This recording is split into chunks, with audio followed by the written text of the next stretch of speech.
ಖಂಡಿತ. ಮತ್ತೆ ನಾವು ಬ್ಯಾಕ್ ಟು ರವಿಚೇತನ್ ಸರ್ ಬರೋಣ. ಟ್ರ್ಯಾಕ್ ಎಲ್ಲೆಲ್ಲೋ ಹೋಯ್ತದು. ಇಲ್ಲ ಸರ್, ತುಂಬಾ ಚೆನ್ನಾಗಿತ್ತು. ಇಲ್ಲ ಆಕ್ಚುಲಿ ಮಾತಾಡ್ತಾ ಹೋಗೋದಾದ್ರೆ ನಿಮ್ಮ ಎಕ್ಸ್ಪೀರಿಯನ್ಸ್ಗಳು ಸಾಕಷ್ಟಿದೆ.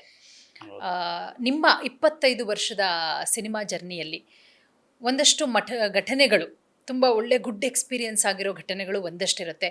ಅಯ್ಯೋ ಬ್ಯಾಡ್ ಎಕ್ಸ್ಪೀರಿಯನ್ಸ್, ನಾನು ಯಾಕಪ್ಪ ಈ ಸಿನಿಮಾನ ಒಪ್ಕೊಂಬಿಟ್ಟೆ, ನನಗೆ ಬೇಡ್ದಾಗಿತ್ತು, ಯಾಕಪ್ಪ ನಾನು ಈ ಸಿನಿಮಾ ಮಾಡಿಬಿಟ್ಟೆ ಅನ್ನೋ ಥರದ್ದು ಯಾವುದಾದ್ರೂ ಆಗಿದೆಯಾ ಸರ್ ಸಿನಿಮಾ? ಆಗಿದೆ. ಅದ್ರ ಬಗ್ಗೆ ಹೇಳೋದಾದ್ರೆ ಅವಾಗ ನಮ್ದು ಯಂಗ್ ಬ್ಲಡ್, ಹ್ಮ್ ಸ್ವಲ್ಪ ನಾವು ಜೋರಾಗಿ ಇದ್ವಿ. ಹ್ಮ್ ಹ್ಮ್ ಕೋಪ ನೆತ್ತಿಗೆ ಇರೋದು ಯಾವಾಗ್ಲೂ. ಹ್ಮ್ ಇಂಡಸ್ಟ್ರಿಲಿ ಏನೋ ಸಾಧನೆ ಮಾಡಬೇಕು, ನಾವು ಮಾಡಬೇಕು ಅಂತ ಕೋಪ ತಡ್ಕೊಂಡು ಇನ್ಸಲ್ಟ್ನೆಲ್ಲ ತಡ್ಕೊಂಡು ಆಯ್ತಣ್ಣ. ಹ್ಞೂ ನಾನು ಜೀವನದಲ್ಲಿ ಯಾವತ್ತು ಅಣ್ಣ ಅಂತ ಯಾವನು ಅಂದವನಲ್ಲ. ಹ್ಮ್ ಆಯ್ತಣ್ಣ ಅಂದ್ಕೊಂಡೆ ನಾನು ಮಾಡ್ತಾ ಇದ್ದೆ. ಹೆಸರು ಬೇಡ, ಸಿನಿಮಾ ಹೆಸರು ಬೇಡ. ಆಯ್ತು ಸರ್. ಒಂದು ಇನ್ಸಿಡೆಂಟಲ್ಲಿ ಒಬ್ಬ ದೊಡ್ಡ ಡೈರೆಕ್ಟರು, ಹ್ಮ್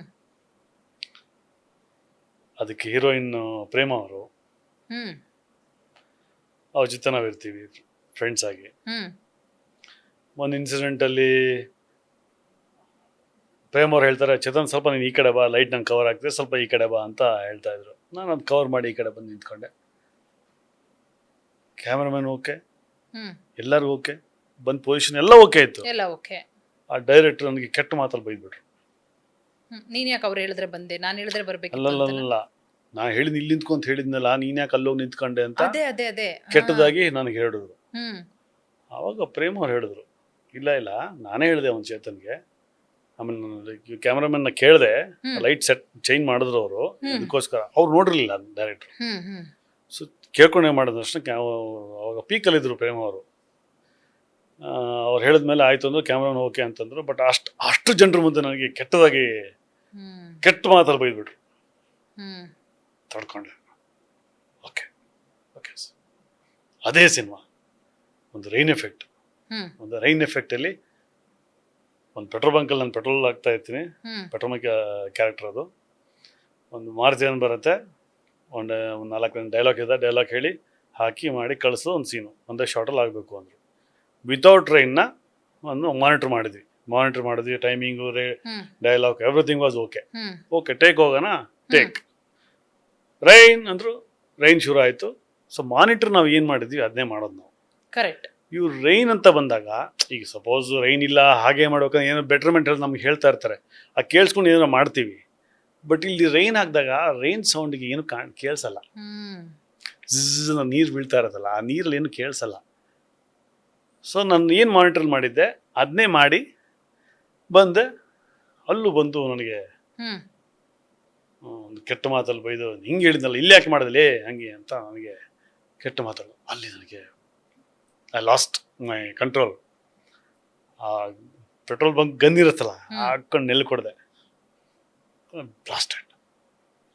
ಯಾವನ್ ಹೇಳಕತ್ತಿ, ಮಾನಿಟರ್ ಏನು ಮಾಡಿದ್ದಾನೆ ಅದೇ ತಾನೇ ಇಲ್ಲಿ ಮಾಡಿದ್ದು. ನೀನು ರೈನ್ ಹಾಕಿದ್ರೆ ಬಾ, ರೈನ್ ಹಾಕೋ, ಮಾತಾಡೋ, ಕೇಳ್ಸತ್ತ ನಿನಗೆ ಅಂತಂದೆ. ದೊಡ್ಡ ಡೈರೆಕ್ಟರ್, ಡೈರೆಕ್ಟರ್ ಯಾರೇ ಆಗ್ಲಮ್ಮ, ಮನುಷ್ಯತ್ವ ಬೇಡವಾ? Correct. Respect is important here. ಒಬ್ಬ ಪ್ರೊಡಕ್ಷನ್ ಬೈ ಗ್ಲಾಸ್ ತೊಳೆಯೋನ್ಗೂ ಒಂದು ಮರ್ಯಾದೆ ಅಂತ ಒಂದಿರುತ್ತದೆ. ಕರೆಕ್ಟ್. ಎಷ್ಟಂತ ತಡ್ಕೊಂಡಿರ್ಲಿ ಅಂತ ಅಲ್ಲಿ ನಾನು ಫಸ್ಟ್ ಆಯ್ತು. ಆಮೇಲೆ ಹೋಗಿ ಕಂಪ್ಲೇಂಟ್ ಇದೆಲ್ಲ ಮಾಡಿದ್ರು ಪ್ರೊಡ್ಯೂಸರು ನನಗೆ ನಮ್ಮ ಅಣ್ಣಂಗೆ ಪರಿಚಯ ಇದ್ರು.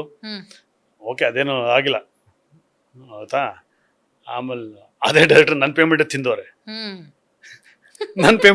ಅವರು. ಓಲೆ ಚೆನ್ನಾಗಿರ್ಲಿ. ಅದೊಂದು ಇನ್ಸಿಡೆಂಟ್ ಸುಮಾರಿದೆ. ಒಂದು ಹೊಟ್ಟೆ ಹಸ್ಕೊಂಡು ಮಾಡಿದ್ದೆ, ಅದೊಂದು ಭಾಳ ಫೀಲ್. ನನಗೆ ಸಾಯಂಕಾಲ 4 ಗಂಟೆಗೆ ಫೋನ್ ಬರುತ್ತೆ, ನೈಟು ಹತ್ಬೇಕು ಬಸ್ಸು, ಸಕಲೇಶ್ಪುರ ಶೂಟಿಂಗು ಅಂತ. ಸರಿ, ನಾನು ಆಯಿತು ಅಂದ್ಬಿಟ್ಟು ನೈಟು ಹೊರಡ್ತೀನಿ ಪ್ಯಾಕ್ ಮಾಡ್ಕೊಂಡು. ಯಾವುದೋ ಕಾರಣಕ್ಕೂ ರಾತ್ರಿ ನಾನು ಊಟ ಮಾಡಿರೋಲ್ಲ. ಸೊ ಬೆಳಗ್ಗೆ ಒಂದು 5 ಗಂಟೆಗೆ ರೀಚ್ ಆದೆ ಸಕಲೇಶ್ಪುರ. ಅವಾಗ ನಾನು ಬಸ್ಸಲ್ಲಿ ಹೋಗಿದ್ದೆ. ಸೊ ಅವಾಗ ನಿಮ್ಮ ಗೂಗಲ್ ಏನೂ ಇರಲಿಲ್ಲ ಅವಾಗ.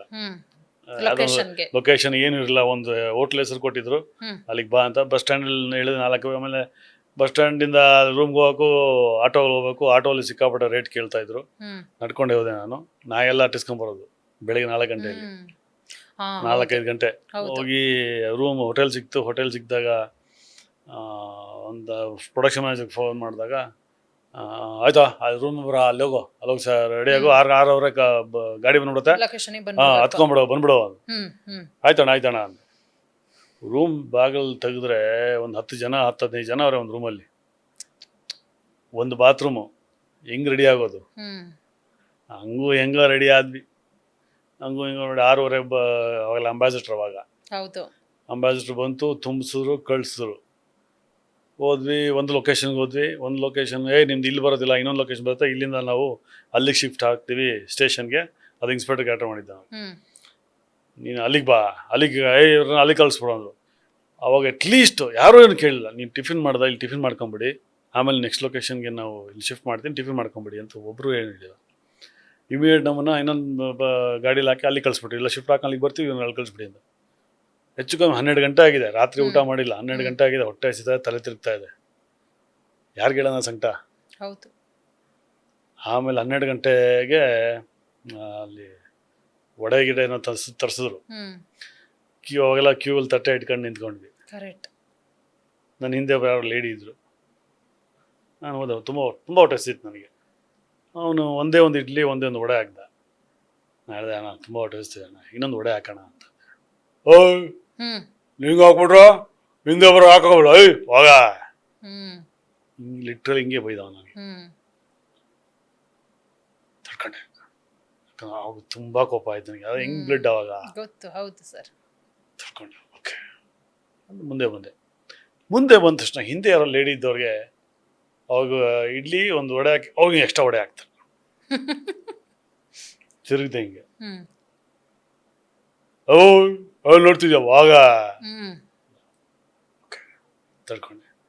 ಹಂಗೆ ಒಂದೇ ಒಂದು ಇಡ್ಲಿ ತಿಂದು ಒಂದೇ ಒಂದು ತಂದು ಅದು ಶೂಟಿಂಗ್ ಮಾಡಿ ಬಂದೆ. ಅವಾಗ ಅನ್ನಿಸ್ತು ನನಗೆ, ಇದು ಬೆಳೆದಲ್ಲೇ ಬೆಲೆ, ಇಲ್ಲೊಂದು ಬೆಲೆ ಇರಲ್ಲ ಇಲ್ಲಿ ಅಂತ. ಸೊ ಹೆಂಗೆ ನೋಡಿ ವಿಚಿತ್ರ, ಹೇಗೆ ಹೆಂಗೆ ಟರ್ನ್ ಆಗತ್ತೆ ಅಂತಂದ್ರೆ, ಅದಾಗಿ ಒಂದೆರಡು ನನ್ನ ಕೈ ಘಟನೆ ಹೇಳ್ತಾ ಇದ್ದೀನಿ, 2 ಆಯ್ತು, ಇನ್ನು 3 ಹೇಳ್ತೀನಿ. ತುಂಬ ಇದಾವೆ, ಇನ್ನೊಂದು ಹೇಳ್ಬಿಡ್ತೀನಿ.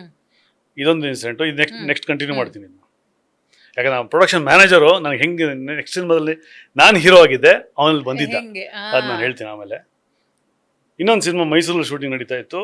ಇದಕ್ಕೆ ರಾತ್ರಿ 12 ಗಂಟೆ 1 ಗಂಟೆ ನನಗೆ ಜ್ವರ ಶುರು ಆಯಿತು. ಚಳಿ ಜ್ವರ ಸಿಕ್ಬಿತ. ಅವಾಗ ನಾನು ಕಾರಲ್ಲಿಲ್ಲ, ನಾನು ಪ್ರೊಡಕ್ಷನ್ ಗಾಡಿಯಲ್ಲಿ ಬರ್ತಾ ಇದ್ದೆ. ಅವಾಗ ಮೈಸೂರು ಪ್ರಿನ್ಸ್ ಹೋಟೆಲ್, ನಮ್ಮ ಇವರು ಸಂದೇಶ್. ಸೊ ಅಲ್ಲಿ ರೂಮ್ ಹಾಕಿದ್ದು, ಕೆಳಗಿಳದೆ. ರಾತ್ರಿ 1-1:30-2 ಗಂಟೆ ಏನಾಗಿತ್ತು. ಫುಲ್ ನಡುಗ್ತಾ ಇದ್ದೀನಿ, ಆಗ್ತಾ ಇಲ್ಲ. ಅಲ್ಲಿ ಬಂದು ಅಲ್ಲಿ ಪಾರ್ಕಿಂಗ್ ಏರಿಯಾ ಇದೆ, ಅಲ್ಲಿ ಫುಲ್ ಬ್ಲ್ಯಾಂಕ್ ಆಗುತ್ತೆ. ಅಲ್ಲೇ ಕೂತ್ಕೊಂಡು ಏನು ಕಾಣ್ತಾ ಇಲ್ಲ. ಅವನು ಸೆಕ್ಯೂರಿಟಿ ಬಂದ ಪಾಪ. ಅಲ್ಲಿ ಏನಾಯ್ತು ಅಂದ. ಸರ್ ನಂಗೆ ಜ್ವರ ಬಂದಿದೆ, ಹಾಸ್ಪಿಟಲ್ಗೆ ಹೋಗ್ಬೇಕು, ಅಲ್ಲಿ ಪ್ರೊಡಕ್ಷನ್ ಗಾಡಿ ಯಾರಿಗಾರು ಹೇಳಿ ಅಂತ. ಪಾಪ ಅವ್ನು ಕರ್ಕೊಂಡು ಪ್ರೊಡಕ್ಷನ್ ಗಾಡಿ ಮಲ್ಕೊಂಡಿದ್ದ. ಎಬ್ಬಿಸ್ಬಿಟ್ಟು, ಅವ್ನು ಹುಷಾರಿಲ್ಲ ಅಂತೀರಿ, ಕರ್ಕೊಂಡೋಗ್ರಿ ಅಣ್ಣ, ಬಾ ಅಣ್ಣ, ಡೀಸೆಲ್ ಇಲ್ಲ ಹೀಗಂದ ಆ ಮನುಷ್ಯ. ಸರಿ, ಆಮೇಲೆ ಪಾಪ ಸೆಕ್ಯೂರಿಟಿ ನನಗೆ ಆಟೋಲ್ಲಿ ಕರೆಸಿ ಹೋಗಿ ಇಂಜೆಕ್ಷನ್ ಮಾಡಿಸ್ಕೊಂಡು ನೆಕ್ಸ್ಟ್ ಡೇ ಬೆಳಗ್ಗೆ ಶೂಟಿಂಗ್ ರೆಡಿ ಆದೆ. ಆ ಡ್ರೈವರ್ನ ನನ್ನ ಮುಖ ನೋಡಿದ್ದೆ ನಾನು. ಓಕೆ, ಸುಮ್ಮನೆ ಕಟ್ ಮಾಡಿದ್ರೆ ಈ ಇನ್ಸಿಡೆಂಟ್ಗೆ ಬರೋಣ. ಎಲ್ಲಿ ನನಗೆ ವಡೆ ಹಾಕ್ಲಿಲ್ವಲ್ಲ. ಒಂದು 2 ವರ್ಷ ಗ್ಯಾಪ್ ಅಂದ್ಕೊಳ್ಳಿ. ಅವರೇ ಪ್ರೊಡಕ್ಷನ್ ಮ್ಯಾನೇಜರ್. 1-2 ವರ್ಷ ಆದಮೇಲೆ ಇದೇ ಸಿರಿಚಂದನಗೆ ನಾನು ಹೀರೋ. ಅವನು ಪ್ರೊಡಕ್ಷನ್ ಚೀಫ್. ನಾನು ಏನು ಬೇಕು ತಂದ್ಕೊಡ್ಬೇಕು. ಅವನು ಅವ್ನು ಬಂದ ನೋಡಿದ ತಕ್ಷಣನೇ ಸೀದಾ ನಾನು ಚೇರ ಹಿಂಗೆ ಕೂತಿದ್ದೆ. ಸೀದಾ ಇಲ್ಲಿ ಕೂತ್ಬಿಡ, ಅಣ್ಣ ಮನ್ಸಲ್ಲಿ ಹಾಕೋಬೇಡಣ್ಣ. ನಾನು ಏನು ಹೇಳಿಲ್ಲ ಅವನಿಗೆ. ನಾನು ಹೇಳಿದೆ, ಕಾಲ ತಿರುಗ್ತಾ ಇರ್ತದೆ. ಹೌದು, ನೀನು ಒಂದು ವಡೆ ನಾನು ಅಂತಲ್ಲ, ಒಬ್ಬ ಕಲಾವಿದನಿಗೆ ಅಥವಾ ಒಬ್ಬ ಹೊಟ್ಟೆ ಹಸ್ತು ಬಂದಿರ್ತಾರಲ್ಲ, ಅವ್ರಿಗೆ ಕೊಡೋದು ಕಲಿ. ನಿಮ್ಮ ಅಪ್ಪನ ಮನೆ ಅಂತ ಕೊಡ್ತೀಯ, ನಿಮ್ಮ ಅಪ್ಪ ತಾನೇ ಕೊಡೋದು. ಯಾವತ್ತೂ ಟೈಮ್ ಒಂದೇ ಥರ ಇಲ್ಲ ಅಂತ ತಿಳ್ಕೊ ಅಂತಂದೆ. ಸೊ ಅದು ಪಾಠ ಅಲ್ಲೇ ಅದು ಕಲಿಸ್ತದೆ. Correct sir. ನೋಡಿ, ಈ ಇನ್ಸಿಡೆಂಟ್ ಹಿಂಗಾಯ್ತು. ಈ ಕಡೆ ಹುಷಾರಾಗಿ ಬಂದಮೇಲೆ ಜೀವನದಲ್ಲಿ ಅವತ್ತೊಂದು ಪ್ರಾಮಿಸ್ ನನ್ನ ಮೇಲೆ ನಾನೇ ಇದನ್ನು ತಗೊಂಡೆ.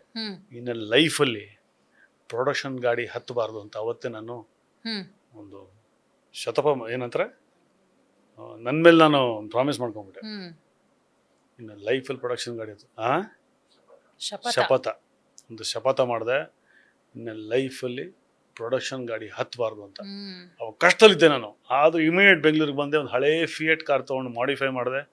ಆ ಫಿಯೇಟ್ ಕಾರಲ್ಲಿ ನಾನು ಶೂಟಿಂಗ್ ಹೋಗಕ್ಕೆ ಹೋಗ್ತಾ ಶುರು ಇದ್ರಿ. ಮಾಡಿದೆ. ಹ್ಮ್. ಅದಾದಮೇಲೆ ಮಾರುತಿ ವ್ಯಾನ್ ತೊಗೊಂಡೆ, ಮಾರುತಿ ಕಾರ್ ಬಂತು. ಅದಾದಮೇಲೆ ನನ್ನ ಫಸ್ಟ್ ಶೋರೂಮ್ ಗಾಡಿ ನಾನು ಮಂದಾಕಿನಿ ಅಂತ ಒಂದು ಸಿನಿಮಾ ಮಾಡಿದೆ. ಹ್ಮ್ ಆವಾಗ ಬ್ಲ್ಯಾಕ್ ಕಲರ್ ಇಂಡಿಗೋ ತೊಗೊಂಡೆ. ಸೊ ಅದಾದಮೇಲೆ ಇನೋವಾ ಬಂತು. ಸೊ ಹೀಗೆ ಸುಮಾರು ಗಾಡಿ XUV 500 ಹೀಗೆ ಅಲ್ಲಿಂದ ಶುರು ಆಯಿತು. ಅಂದರೆ ಅವತ್ತಿನ ಇವತ್ತಿಗೂ ಟಚ್ ವುಡ್ ನಾನು ಪ್ರೊಡಕ್ಷನ್ ಗಾಡಿ ಹತ್ತಿಲ್ಲ. ಸತ್ಯ ಸರ್.